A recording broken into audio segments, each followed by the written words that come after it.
Welcome to New Hampshire Unscripted with your host, Ray Dudley.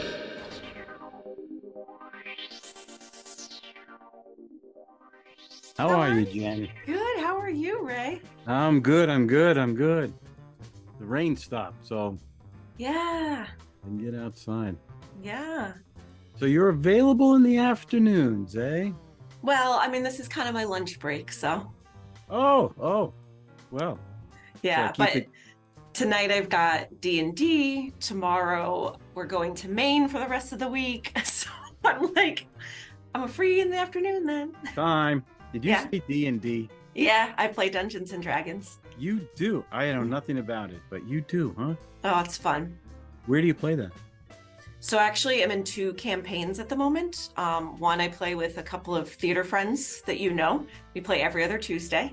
And then one I play with my husband and a bunch of our mutual friends. That's every other Monday. And we play online because those friends are in like Florida and Texas and New Orleans. And so that's the easiest way to play. So The one that you play with the theater people, is that local? mm-hmm. Or is that online as well? Nope, we get together in person. Yeah. You do. Is there a big difference between the in-person game and the online setup? Yes. So in person we roll real dice. Whereas online we roll you click the button and the dice are rolled. And so I played the online game it's been over a year now. And the in-person one has only been for about 6 months. So I find myself forgetting which dice I'm supposed to roll. Because again, online, I just click the button and it does what I need for me. But in person, I'm like, oh shoot, which one is this? So Do you prefer one over the other? I don't know. In person is kind of cool, getting to just eat and drink and hang out. And I feel like you get off topic a lot more, but it's totally cool and fun. And you're just hanging out with your friends. Whereas online, when we get off topic, we get way off topic, but then trying to regroup is harder to do. So How long is a normal game session? I know nothing about it, so forgive me, but oh, totally fine. Yeah. So let's see. The Monday night games we play are normally 7:30 to 10.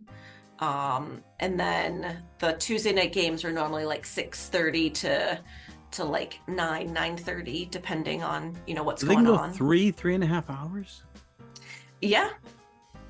Wow. And so that's just one session, right? But it's multiple sessions to tell a story, to get through an arc. So this theater one, like I said, we've been playing for about 6 months now.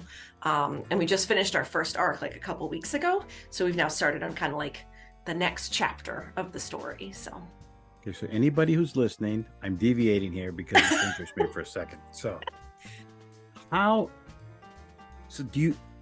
know nothing about it. So who develops the story arc? Who decides how long it's going to take to get through it? And how do you know when it's done? Oh, okay. So you've got a DM, a dungeon master, right? Or some people call them GMs, game masters. And there are pre-built campaigns, pre-built stories that they can just use those to build the world, build the characters, build the creatures you're going to fight, the situations you get yourself in. You buy those? Yep, you can buy them. Okay. Yep. And then also, so that's one end of the spectrum. On the other end, you have DMs who just create their own because they've just played for so long. They know exactly what they want to do. They just create their own. The 2 campaigns that I was recently in with my husband, it was a little bit of a hybrid. So my husband bought a campaign that he liked, but then he threw in his own flavor to accommodate the different players and our different characters and stuff. So that's kind of how they come up with the story. And as far as how do you know it's done, it's kind of like a well-written story, right? You've got your exposition, and then you've got your plot, and then you've got your big climax, and then your denouement, right? Isn't that your ending? Yeah. And you wrap things up and it's over. And either that ends a chapter and you keep going on, or it ends your campaign and then you create a whole new character and start a whole new storyline, whatever's going on. It's a world I know nothing about. Yeah. I can hear people now. Oh, great. The old guy needs to learn to know how to play Dungeons and Dragons. Great. we wanted to hear this from him. No, you should. It's so, when I started playing, I was terrified. Because as you know, Ray, as actors, we're given a script. But in D&D, when you play a character, you are not given a script. You have to improv everything and come up with all your characters' like backstory and how they're going to act and react and say. And improv is not my forte in any way, shape, or form. So I was very terrified the first few times that I played. But the more I played, the more used to it I got, the more comfortable I got. And it's just like a different form of acting, is playing in a D&D game. That is really interesting. Really interesting. I know it's big. I just didn't know how big. You're the only person I know who's done it, so. That's not true. They just haven't told you yet. But now when they hear this, they're going to all come out of the woodwork and be like, Ray, come join our campaign. Yeah. I'll start getting all these little DMs and stuff. Are you in any shows right now? Yeah, so I just finished the Garden Festival with Powerhouse Theater Collaborative this past weekend. Got you. And then I'm also rehearsing right now for Beauty and the Beast with Franklin Footlight Theater. How did the Garden one come across? Did that come okay? Oh, they went great. So we had 2 shows. One was on Saturday, one was on Sunday. They both got moved inside because of the weather. June decided it was going to be 50 degrees and raining and windy instead of beautiful. But yeah, they were both really well attended. So many people came out Saturday. We're like, we hope people come out Sunday. And there was just as many, if not more people on Sunday. Really? Yeah. And all the shows were just so brilliantly written. They were great. They were all so well acted. The directors were great. Some of them super seasoned, some of them brand new, but like just sitting there watching all these local people and their talents, it was just so cool. So a little bit of overlap to the 7-day play thing. Are they similar? Yes, except the playwrights had a lot more time. So they were part of a playwriting workshop that Brian Halperin did this past fall. And so half of the shows were actually written to be performed over Zoom, which is still on my to-do list. I haven't watched the Zoom ones yet, but that link is available and you can watch those videos.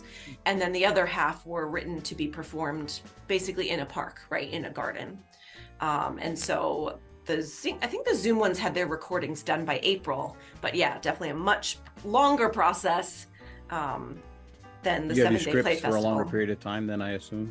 Oh, yeah. I think our first rehearsal was in March, and we met about like every other week until like the month of May, and then we were meeting once or twice a week until this past weekend. So did the writers direct them as well, or did you have a separate director? Separate director. Yeah.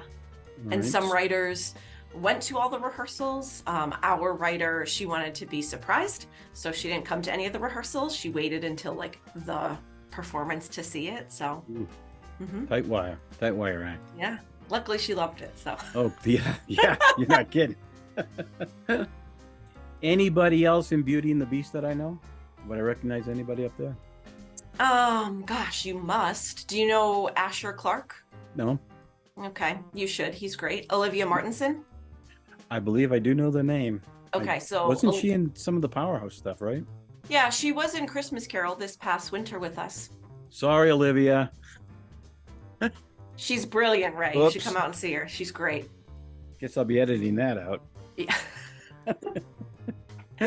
Yeah. So she was one of the carolers in A Christmas Carol, and she's playing Belle, and she's just the perfect Belle you could ever imagine. She's awesome. That's good to hear. Good to hear. When does that go up? It goes up the middle of July. Like looking at my calendar over here on the side, when does that go up? So the weekend of the 15th, and it plays actually 2 weekends. So where do they perform? I don't know anything about Franklin. Yeah, so it's funny you should ask that. They perform at the Franklin Opera House, which is such a cool little old building. But after this show, the Opera House is actually closing down for about a year for some much needed renovations and refurbishments.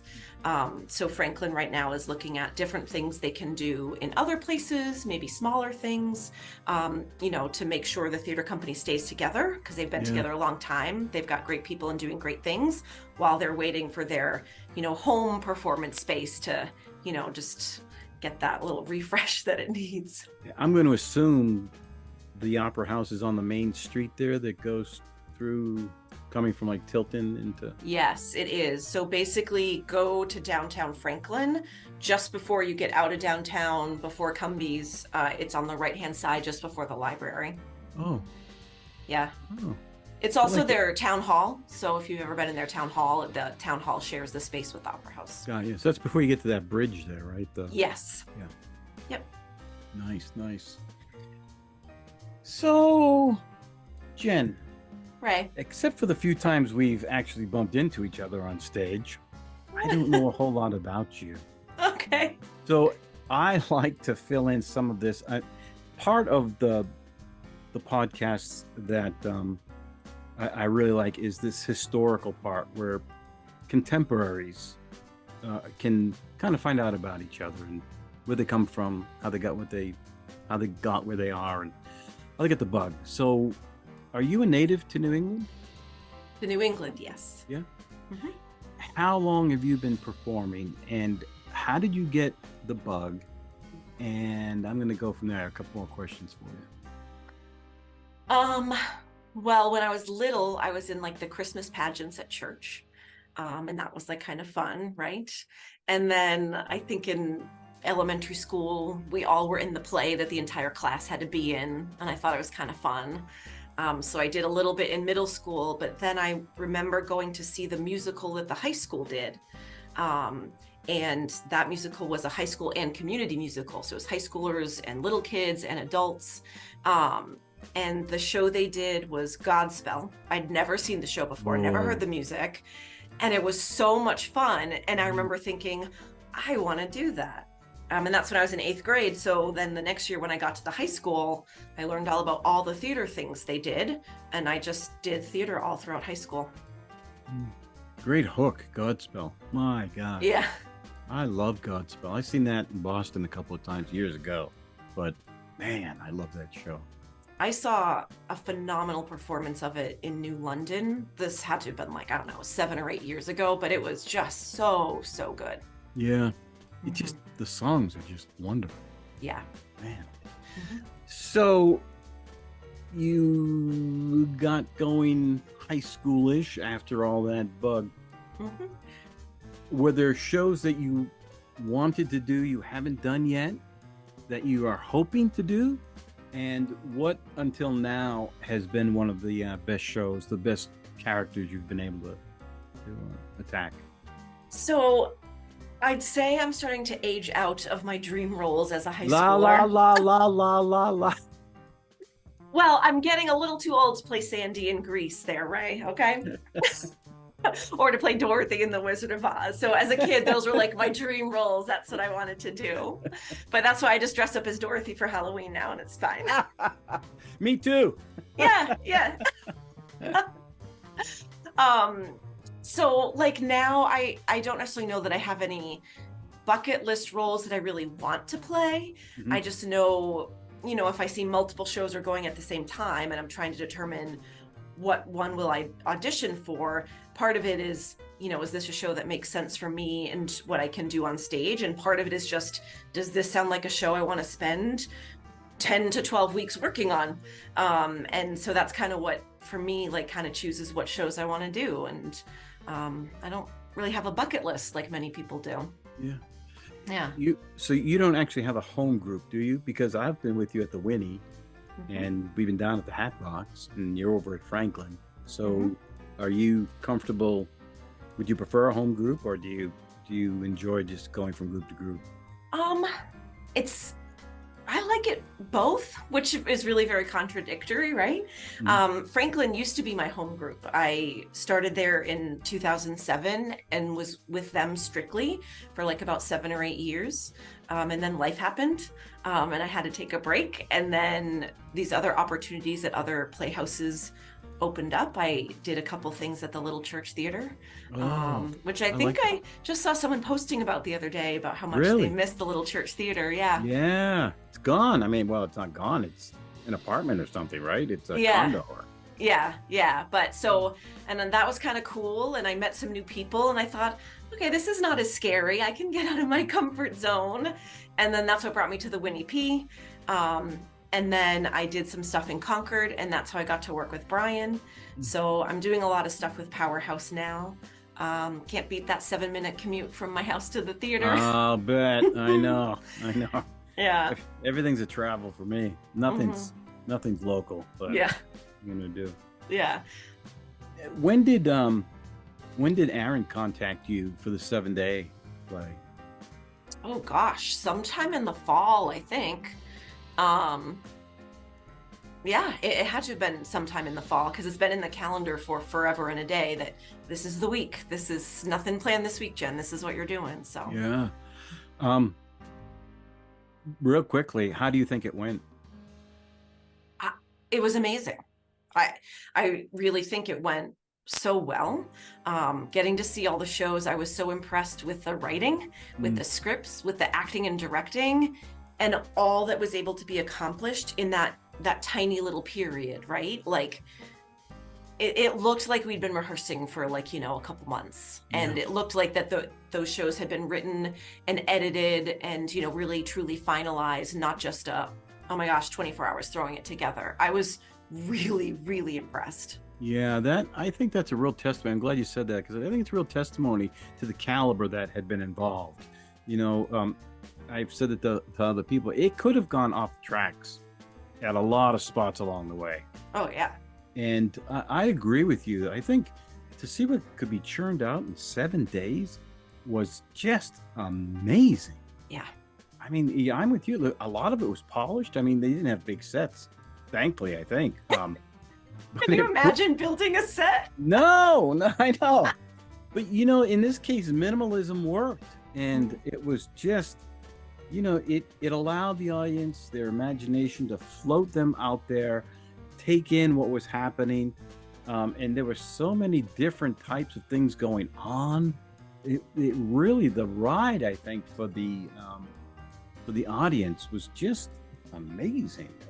Yeah. As we watched it backstage, I was captivated by it. Yeah. Yeah. Your first day when we showed up for, like orientation is what I call it. Yeah. I mean, it wasn't an audition. It wasn't for, it was orientation, I guess. Walk me through those couple of hours, because, you show up. Now, I didn't know who was going to be there. I really had no basic idea. And I had no idea how the writers were going to be handled. I had no idea how the props were going to be handled. What was happening in your mind as you walked in? I was both incredibly excited and terrified at the same time, because I didn't know what to expect, right? I didn't know, okay, how do the actors get assigned to the play? Or do we do a thing, or do they ask us to read something random so the writers know something? And I had no idea what to expect. Oh my God, I'm so glad you said that. I hadn't thought of that. Now I'm scared. God, I was like, oh my God, are they just we have to do cold reading? We have to perform. And that's why when we, did actually sit down, I was telling you guys, I'm like, I didn't know what to wear because I didn't know what we'd have to do. So yeah, but it was so cool because there were some people that I hadn't seen in a really long time, so getting to see them. There's people I'd never even met before, so getting to meet some new people. And then I was telling this to Mary, but I was so impressed with how organized Aaron was. Yeah. He knew exactly what he wanted to do and how to do it, and that was just super impressive. And then I loved how we used playing cards. Something about it, I'm like, I like it. That's a lot of fun. So yeah, I'm with you. Were you surprised who you ended up with, both as a writer and as other cast members, or were you looking around saying, I hope I get to go with them. I hope I get to go with them. What was going on in your mind there? Yeah, I think a little bit. I was like, oh, it'd be cool to get to, work with this person. I've never worked with them before. Or, oh, I've worked with this person in town. That would be so cool if I got to work with them again. So really, it was a mixed bag in my head, right? To work with people I knew would be cool, but to work with new people would also be cool. So yeah. So the whole thing was kind of it was crazy on some levels, because you have no idea who you're going to end up with. Mm-hmm. You don't even know how many people you're going to end up with. Mm-hmm. You could have been a solo for all I know. Right. There's no way to know. There's no scripts at this point. We all just kind of show up. And he begins this process of separating the writers, Mm-hmm. and then he does the playing card thing, Mm-hmm. and people start moving around and ending up with this literally random association of other actors. And then some crazy things happen, like the prop table opens up, Mm-hmm. and there's all these crazy items. I have no idea. I meant to ask Aaron how they even chose those. I don't know if he just went to his garage and just Right. emptied out some trash can, Or like the Goodwill pile they had that were like, we haven't had time to take it there yet. These are our props. Yeah, exactly. See what these guys can do with it. And then the writers, this is an amazing part to me.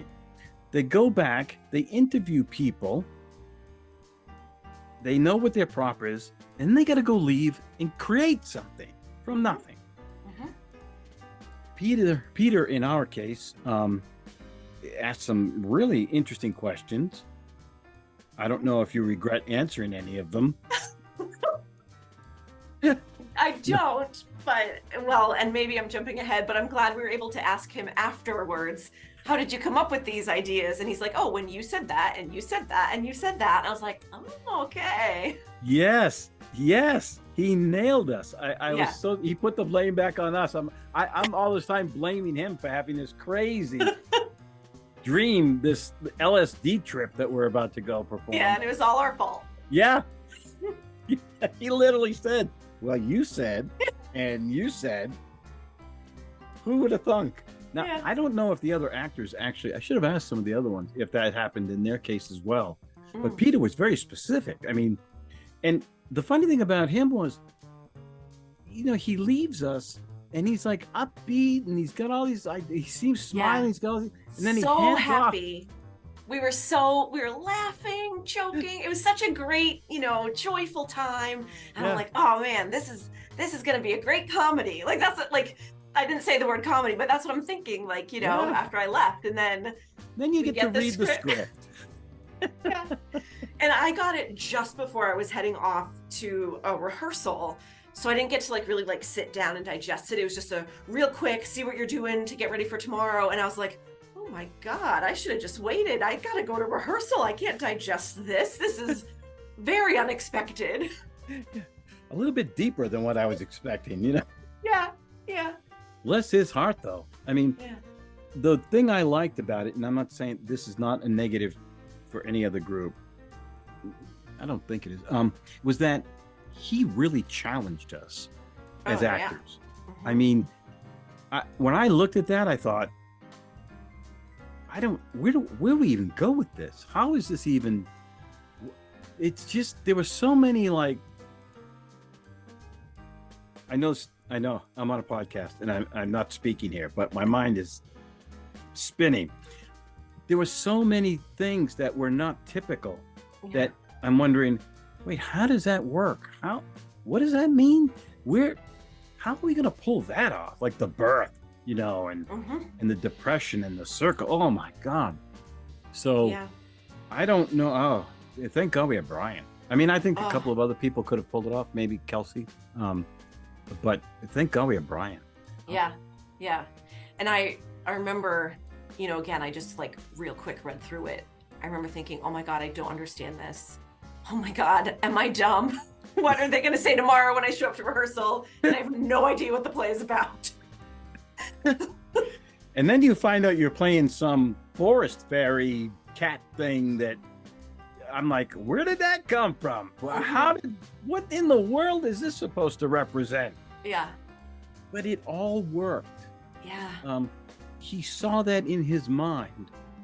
And by the grace of God, he had the courage to hand that off and say, well, I think they can do it.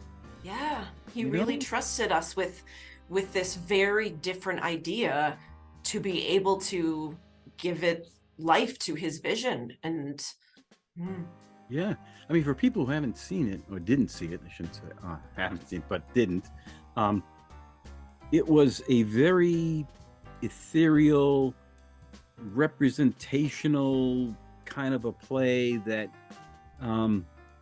it was like theater of the soul, theater, it was something you would not see in a normal theater presentation, because it was just, I don't want to say out there, but it made you think. It made Oh you, yeah. as an audience member, have to pay attention. Yep. And some of the other ones, which were wonderful. I loved every show that went up. Yeah. But they're very lighthearted. The comedies were the comedies. The one that Ian had to do, the freaking monologue with the where he was the alien space that was, God bless him, man. I'll tell you. Yeah. He had a pile full there. Yeah. But it was just a real work. I mean, I was glad to be.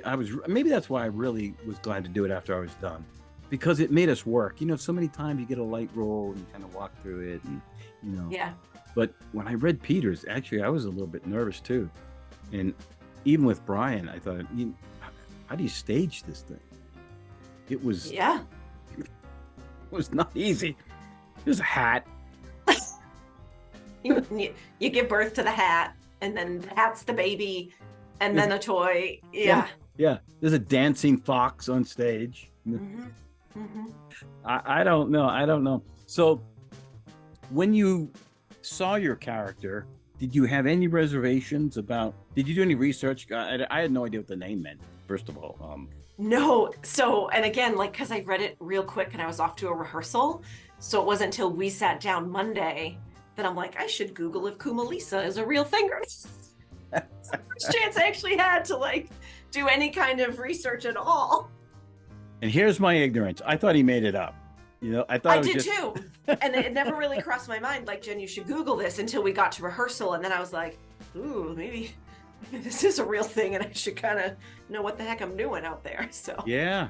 Did you have any kind of qualms about what was going to be involved for you? I mean, as we went on, at first, I'm not so sure how much of the little dancing, huffing kind of stuff. I know he put that in there specifically for you. But were you at all hesitant about how that would look, or how it would feel, or what did it actually work? Were you in any way hesitant? Or I wouldn't necessarily say, I'm saying this hesitantly, I wouldn't say hesitant. I would say scared, because when Brian found out he was directing us, he sent me a message saying, looks like we're working together again, looks like you're gonna have to write a song. And at this point, I hadn't read the script yet, and I was like, I have to write a song? Does he know I don't write music? So, I'm terrified. And then I get to read the script, I'm like, okay, I don't have to, write a song and write, sheet music, and everyone has to learn it. I'm like, oh, it's just this little thing that I have to sing. So that's when I just, did some research to find an existing tune that I could just make my own, that wouldn't be recognizable to people. So I'd say that was probably the thing, again, that didn't make me hesitate, going, oh my God, what have I gotten myself into? I was still very excited, but that scared me the most, having to come up with a tune. And then Deirdre had to copy it, right? She had to and so and then I had to choreograph to it. So I'm like, this has got to be the first thing that I do, so that I can teach it to Deirdre, and so I can choreograph to it. And then I was like, and then I can try to learn my lines. In 5 days. Yeah. All that had to happen. Yeah. And then the 6th day, God created the we had tech. So it went incredibly well. The rehearsals, in my opinion, I was so happy to be with you and Deirdre and Brian, because it made it so comfortable. Because there was, you just don't know what's gonna work. It's not a proven thing. Right. It's never been done and performed before, because he had just written it. And I was so happy. I mean that. I was so happy. Nervous, but happy. The whole way I was nervous about how the audience would take this, because it was just a real trip to be able to, for the audience, I'm sure, to see this esoteric, kind of trippish thing that was taking place. And so I was very glad you guys were there, because I thought, Well, I'm not going down by myself. My reputation won't be too bad. Oh my gosh. Yeah. I had said earlier that it would have been cool to work with a bunch of new people with this particular script and the challenge that it was. I was really glad, that I did know you, so I felt comfortable working with you. I'd literally just gotten off a show with Brian, and Deirdre, it's the first time I met her, and I feel like I've already known her for like 20 years. Like, she's just so sweet and welcoming and easy to talk to. And even Sandra just jumping right in and helping us out and keeping us on track. Like, I felt very comfortable that whole week, which I think when you're putting something together this quickly and something that is as emotional and, can open up a lot of feelings for you as this show was, I think that really was just so, I was very blessed with the group that I got to work with on this show. Yeah, I really, kudos to Aaron in choosing these actors. Because if it were just random or if somebody just said, I'd like to be in something, and having never done anything, oh my God, it would have been painful, to watch. But it was the strength of the actors taking over the strength of the writers that really put it all together, I think, and made it very cohesive. When you were on stage, almost through the whole thing, right? Did you ever leave? You never leave, briefly, right? When I batted the balloon off. Oh, yeah. And I always took an extra second at rehearsal and definitely 2 extra seconds during the performance to, okay, breathe, Jen, and I went back out. Yeah. So you got chance because you didn't have a lot to say. You were pretty much an observer. You probably more than Deirdre or I really got chance to probably, I'm guessing, hear or see the audience and their reaction to a lot of it. What, in your opinion, was happening? Could you get a sense? Could you feel what was the audience, how they were being attracted or not to what was happening? So the only sense that I got was just that they were involved, right? Like, I didn't sense that they were bored or like confused. I got the sense that they were involved. And I was like really excited afterwards to like talk to people that I knew, like, how did you interpret that? What did you think about that? But yeah, that made me feel good and gave me more confidence knowing, okay, they're not out there restless. I don't hear a lot of shifting around and whatnot. They were paying attention. They were paying attention. Yeah, which is very cool. I don't want to say they were riveted, but there wasn't a whole lot of movement. I'm with you. They were not shuffling. Yeah. And again, Peter, thank you. Because that piece needed to be in that theater. Oh yeah. I could not imagine that on a proscenium theater stage, and that made it even more riveting because they were like right there, right face to face with the actors through that whole, all those little speeches and stuff that went on. Yeah.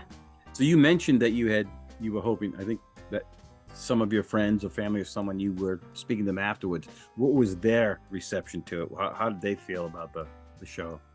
So one of my friends that I spoke with, she said that she bawled her eyes out. Oh. And she's like, this was so beautiful and I absolutely loved it. And I just thought that was incredibly cool. And then I was like, I'm so sorry you cried. She's like, no, it was like a great cathartic, wonderful moment. And someone else that I spoke with really kind of got the story, the things that we had been speaking about all week with Brian and interpreting it. They kind of got that, okay, Kumalisa was just trying to figure out, how do people keep going? And this was her watching this couple to see, okay, in this specific situation, how do they keep going? So they kind of got that as well, which I thought was really cool. So yeah, if people don't know, but we were still peeling back layers of that thing as the week went on, and discovering some stuff towards the end that were like, oh yeah, that should be in there. Yeah. Yep. So it's very good that they got a lot of that stuff. The other performances, you got to see them, I assume, on the monitor back there. Were you watching those? Yeah. Yeah. What did you think of those shows? Oh, I loved them. They were great. Like what you said, some of them obviously more lighthearted than ours, so that was kind of like a nice palate cleanser. You think? I wish I could have been in the audience to see the teddy bear fight.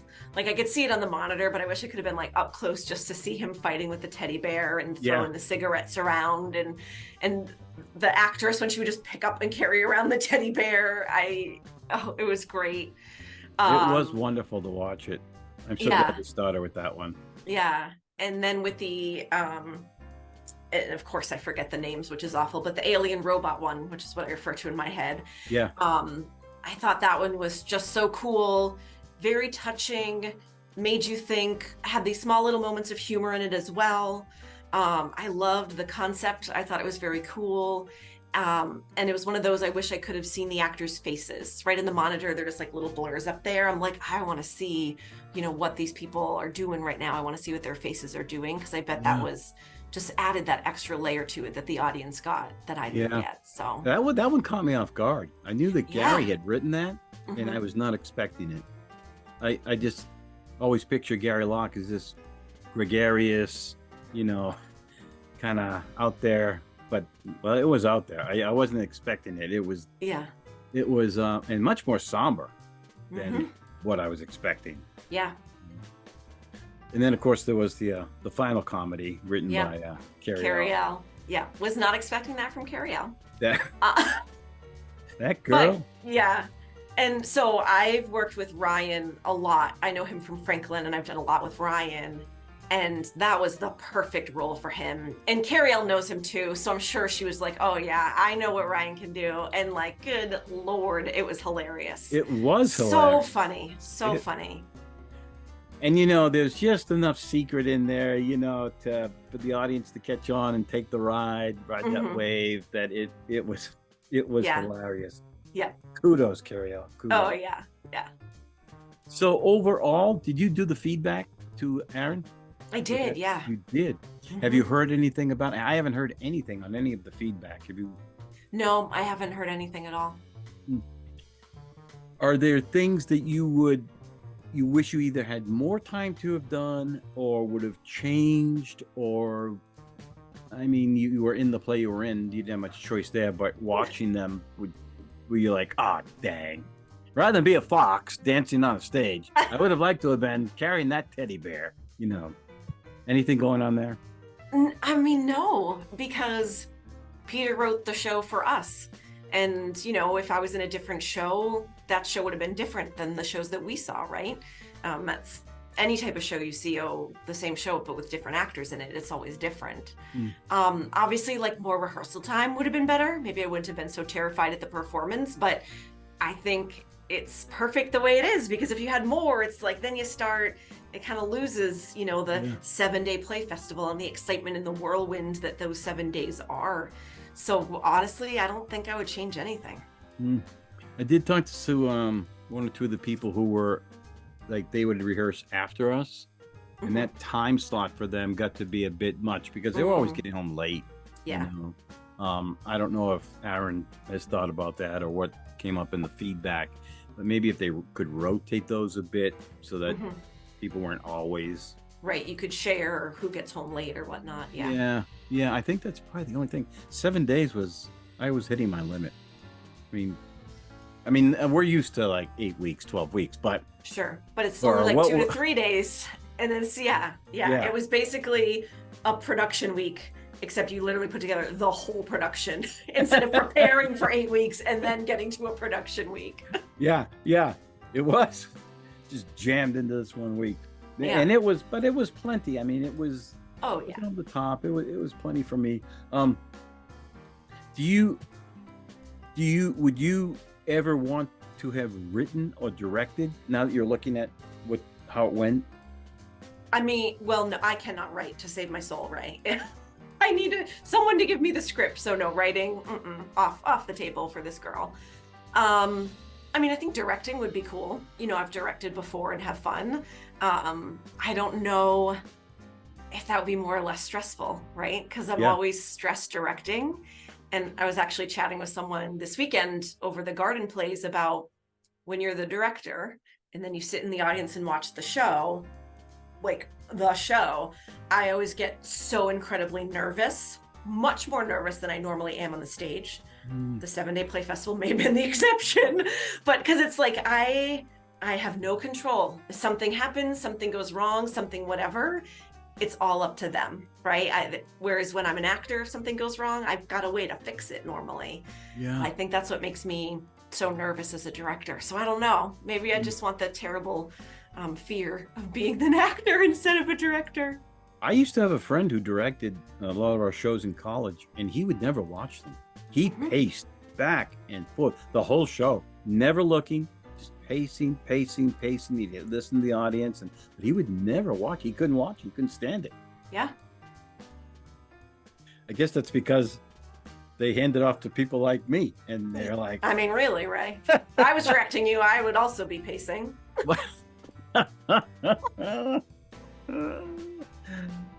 So what are you doing next? You got Beauty and the Beast, but your calendar seems to fill up. You tend to stay, if I remember our conversation before, you were staying pretty busy.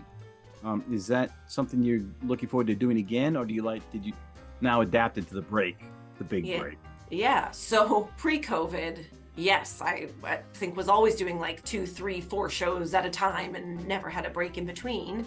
And then COVID was just a very long break, but it did kind of teach me, like, I like having free time. I like seeing my husband more than once a month. I'll be glad to hear that. Yeah, he'll appreciate that. And so I really, since then, have been conscious of trying to only do one show at a time, or if they overlap, not overlap too long. And of course, this spring was the exception because I was in Secret Garden, and then I had the Garden Park Festival I was working on, and then the 7-Day Festival right smack dab in the middle, and then Beauty and the Beast was right smack dab at the end of all of that. So Old habits. Yeah, they die hard. I am now grateful I'm now down to just one. It's just Beauty and the Beast now. Last night I got out of work and I was like, I have nowhere to be. This is so wonderful. I ate dinner at home. It was wonderful. So maybe once in a blue moon, a special occasion, I'll do multiple shows, but I do kind of like, taking a break in between and getting some of that time to myself. Is there anything you're eyeing? I know that, a lot of these groups start posting auditions, months before a show. Is there anything out there that you are kind of get on the horizon after Beauty and the Beast? Yeah, so I was going to audition for Fiddler at Winnie P, but I'm away the weekend it goes up. So It's kind of hard to be in a show if you're not there. It is. So I'm looking at possibly auditioning for Quilters, which is what Powerhouse is doing in the fall. Yeah. And that will be performed in the Belknap Mill. And I haven't performed in the mill yet, except, for the Inside the Park Festival yesterday. But so that would be kind of cool. Yeah. I've got the script. I'm reading it now just to kind of see, what is this show about? I'm working on finding the music to listen to. So It's a musical? it is a musical. Yep. Oh. Mm-hmm. Has that been around for a while? I never heard of it until I saw it on their website the other day. I think, I don't know, since the 90s, maybe? I'm Really? just guessing. I have no idea. It's not like a super popular one that's, done all the time. It's like a very niche thing, but yeah. Getting back just for a second to the 7-Day Plays. If you were to talk to somebody who's thinking of maybe doing it next year, and it's, you're not maybe, what kind of advice would you give somebody if they're like, well, what do you think, Jen? Should I, shouldn't I? Yes, you absolutely should. And why? It pushed me as an actress, right? Not only just, you have to memorize the lines, but, put together a show in really, I know it's called the 7-Day Play Festival, but it's really 5 days, right? Because you got 5 days of rehearsal. Yeah. And then you gotta be performance ready to tech it and then perform it. So it was just such a cool experience. And the energy that was around it, some people I didn't interact with at all because they rehearsed in the other room at other times, but just you could feel the excitement and the energy around the whole week. And that was just very, very cool. So I would say recommendation number 1, do it. Recommendation number 2, make sure your calendar is cleared. Like, you got nothing going on that week. Even during the day when you're not rehearsing, do what you can so that you can feel good and ready. Yeah, you're one of the first people who I've spoken to about it who brought up that point about the energy of the week.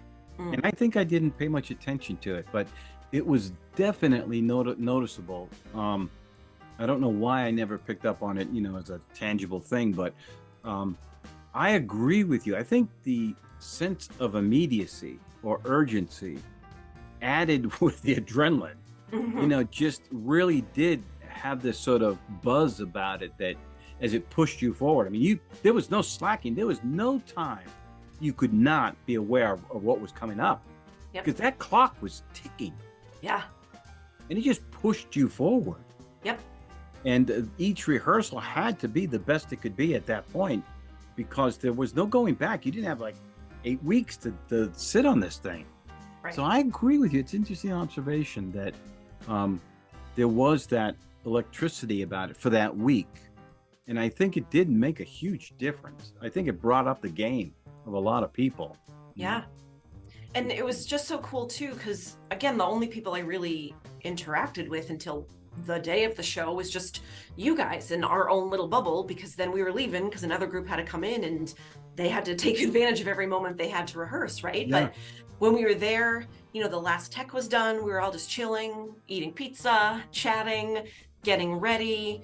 Everyone was just so supportive, like throughout the entire day, and all like the silent cheers we weren't heard from backstage. We're just like, it was just so cool to see just all that love and support from people that some people I'd never even met until that day. Yeah, me too. Me too. It was very cool. It was like a competition, but not a competition. Yeah. Because again, which is a great observation, we did not see a lot of these people until that day. And we knew they were doing something. We didn't know what they were doing. And sometimes I didn't read any of the scripts ahead of time. Nope. I didn't want to know. And so I had that excitement for them about their show that I could see. And so it was this, again, I'm going to use this term, contemporaries. It's this group of contemporaries who got together to do this thing. And it was so great to see them showcase their abilities. And that goes for every director, every writer, the sound, the light, they just pulled it off. And it was a wonderful event to see what could happen when this beautiful, small people who love their craft get together and decide to do that thing. Yeah. It was just, it was so cool. Cause you're right. Like, because it wasn't a competition, but we were all in the same boat and our shows were vastly different, but we're all doing the same thing. Everyone was just loving everything and supporting everything and just cheering you on. And that was really cool. Yeah. And it's opposed to, let's say, I don't know how let's tie it to a sport where every show was different. Rather than every show be the same with different people trying to do a different take on it, rather than everybody, it's a home run derby or, it's something that everybody can participate. This was what made it the competition that was not a competition. It was so great to see these other people putting on these wonderful little shows that didn't in any way infringe upon our show. Yep. And they really were showcasing these excellent little talents, these little vignettes that were taking place. It was, I just loved it. Aaron, I loved it, buddy. Nice job. So. Yeah, Aaron, thank you. It was awesome. All right. Well, I've used up your lunchtime. That's okay. I already ate anyway, so we're fine. Anything that you would like to address? Anything that, since I've got you, that you'd like to tell anybody, theater-wise? Is this too depressing that, like, that show will never happen again? I have thought of that. Like, I was thinking, like, especially, like, because after the performance, I felt like it went well, but I was like, Jen, you could have done so much better. I was just, like, absolutely terrified. But I was like, there's no second show where you can make those improvements, or there's no, we can see this again next year and see how it looks. It's And that's the case for all of them. And it doesn't mean they won't, I don't know, maybe come out in some play festival somewhere at some point in time, but like, Yeah. but that was it. Yeah, there's something too final about one and done, right? Mm-hmm. I had thought about that because after we had done it, I really almost wish there had been more to it. That, you know, not only that it could be performed again, but it was this little egg of that needed to give birth, you know, that needed to open up and be fleshed out a little bit more, you know. And give birth to a hat. That's right. But I think each of them could have been. I mean, you know, there's sometimes you watch Saturday Night Live and they do their skits and really they don't know how to get out of them, and the ending is agonizing because they don't know how to stop. And I guess some of them could have been that way, like, you know, Ryan and Amy's. Love it. Yeah. Thanks, Carrie-O. That has forever marred me. So, but yeah, I mean, I don't know if those could be, but you know, that was like a honeymooner skit. You know, that family, Amy and Ryan, could be put into more scenarios like TV, you know, sitcoms. Absolutely. And I could see that one episode be in this thing, you know. Yeah. Goes very badly for the couple. Yeah. All right. Yeah. Well, that's all I've got. All right. Well, thanks, Ray. This was so much fun. Oh, you're welcome. I'm so glad you agreed to do it. Yeah. I love these perspectives, and everybody has that little bit of nugget that comes out that refreshes it. And so I was so glad that you did it with me. I really am. I know. It was so cool. It was cool. It really Yeah. was. All right. I'm going to let you go. Lunchtime's over. All right. Thanks, Ray.